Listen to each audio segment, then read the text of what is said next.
Gutesa, bumaliktad. The recantation ng 4 na Marines. Binabaliktad din yung istorya tungkol dun sa honey trap daw. Yung mga Chinese nationals na inaresto, na illegal. Illegal naman pala. Alam mo, nakakatakot Kasi ang nananaig dito sa atin ay puro kasinungalingan. Maraming nangyayari. Si Gutesa, bumaliktad. Opo. Yan in the wake of the recantation ng 4 na Marines. Opo. Bago, binabaliktad din yung istorya tungkol dun sa honey trap daw. At sinasangkot si Jing Paras at si Representative Lian Leviste. Ayun. At yung mga Chinese nationals na inaresto, na illegal. Legal naman pala, oo. Pwede palang gano'n, Hindi, alam mo, nakakatakot Opo. Kasi ang nananaig dito sa atin ay puro kasinungalingan. Katulad niyang si Attorney Raymond Palad. Opo. Sinasabi niya si Vice President daw pumunta sa BJMP sa Annex 2 para puntahan si Madriaga. Hindi naman pala mali totoo. Pa rin. Yung sinasabi ni Madriaga, puro walang katotohanan. Alam mo, Ma'am Juvie, nakakatakot yan Opo, sapagkat totoo. alam niyo po, yung mga kasinungalingan, gawain po ni Satanas yan. Hindi, totoo po. Yes. Hindi kami nagbibiro. No joke, no joke. Kailangan lang po nating tignan sa Biblia, di ba? Unang-una, Opo. Genesis pa lamang, di ba? Yeah. Nung nilinlang nung ahas, yung ahas po ay yan ang kumakatawan sa dyablo. Di ba? Inengganyo niya si Eva na kagatin yung ipinagbabawal na bunga.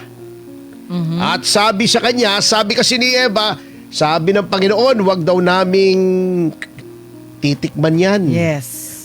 Pero sabi ng ahas sa babae, ito nasa Genesis. At sinabi ng ahas sa babae, tunay na hindi kayo mamamatay. Pero ano nangyari? Dahil nagkasala, di ba? Nagkaroon ng kamatayan. Yes. Kasi ang parusa sa kasalanan ay kamatayan. Nasa Biblia. Yan talagang kasinungalingan, kita mo ha. Sa 2 Tesalonica, ang talata ay 2. Sa 2 Tesalonica, 2, ang talata ay 9 pala. Sabi rito, siya na ang kanyang pagparito ay ayon sa paggawa ni Satanas, na may buong kapangyarihan at mga tanda at mga kahanghangang kasinungalingan. Yan. Talagang ang sinungaling ay mga kampo ni Satanas. Ito, nakalagay pa sa Jeremias. Oo. Sapagkat mula sa kaliit-liitan nila hanggang sa kalaki-lakihan nila, bawat isa ibinigay sa kasakiman. At mula sa propeta hanggang sa saserdote, bawat isa ay gumagawang may kasinungalingan. Kanilang pinagaling din naman ng kaunti ang sugat ng aking bayan na sinasabi, kapayapaan, kapayapaan, gayon may walang kapayapaan. Di ba? Nangahiya baga sila nang sila'y gumawa ng kasuklam-suklam? Hindi! Hindi sila nangahiya sa anuman. O sila man ay nangamula. Kaya't sila'y nangabubuwal sa gitna ngayong nangabubuwal. Sa panahon na aking dadalawin sila, ay nangabubulagta sila. Sabi ng Panginoon. Di ba may sinabi si Panginoon, si Panginoon tuloy, si Pangulong Marcos, mahiya naman kayo. Hindi naman sila nahiya. Di ba? Opo. Sabi, anong mangyayari kapag ikaw ay sinungaling? Ito, hindi po kami ang nagsasabi nito. Opo. Baka sabihin nyo, masama kami mga tao. Sabi sa Kawikaan 19, ang talata ay 9. Ang sinungaling na saksi ay walang pagsalang parurusahan. At ang nagbabadya ng mga kasinungalingan ay mamamatay. Di ba? Yun. Hindi kami nagsabi niyan, ha? Sabi rin sa Salmo, sa 5, ang talata ay 6, iyong lilipulin sila na nagkagsasalita ng mga kabulaanan. Kinayayamutan ng Panginoon ang taong mabangis at magdaraya. Ayun. Yan ang nangyayari sa ating administrasyon ngayon. Puro kabulaanan. Yes. Puro kasinungalingan. Anong sinasabi rito? lilipulan sila, bulagta sila. Oo. Ano ibig sabihin ng mga bulagta? Mamatay. Ayun, oo. Oo. Yan, oo. Sabi rin sa Salmo ulit tayo. 52, ang talata ay 2 hanggang 5.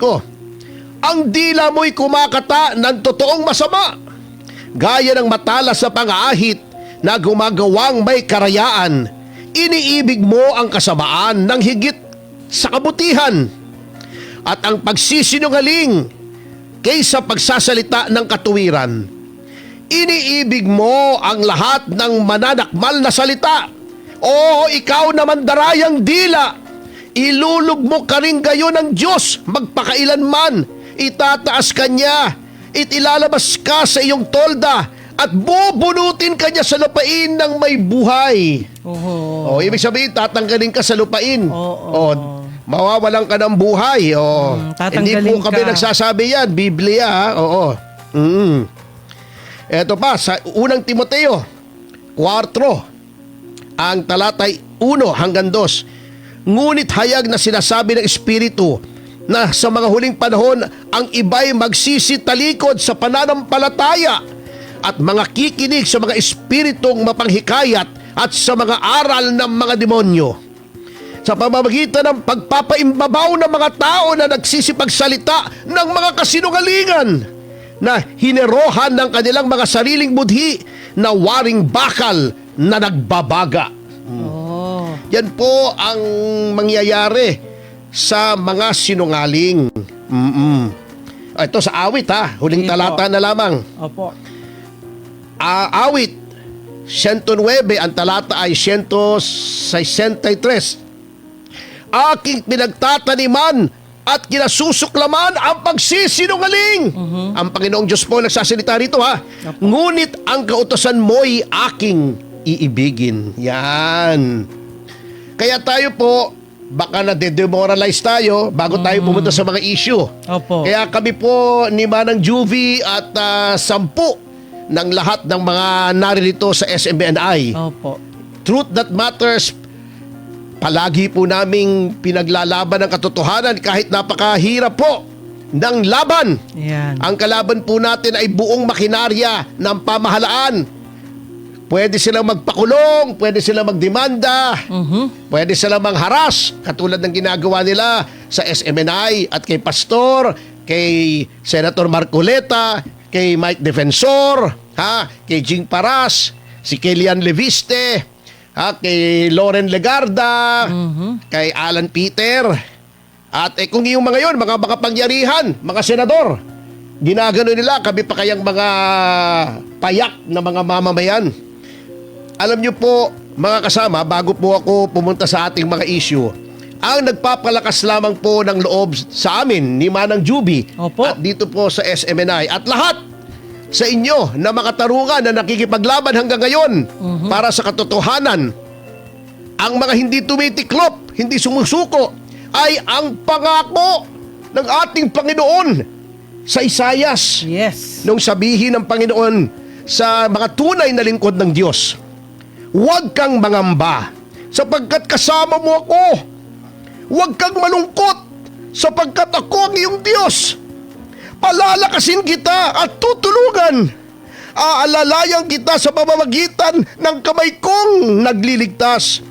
Ang lahat ng nagagalit sa iyo ay tiyak na mapapahiya ng husto.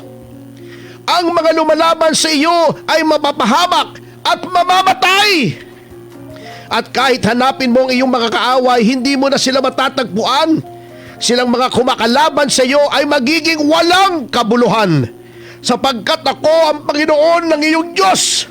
Ako ang magpapalakas sa iyo at nagsasabing, huwag kang matakot sapagkat tutulungan kita. Yan po ang nagpapalakas po ng loob sa atin. Yan Ngayon ang po, totoo at yan po ang katotohanan. katotohanan.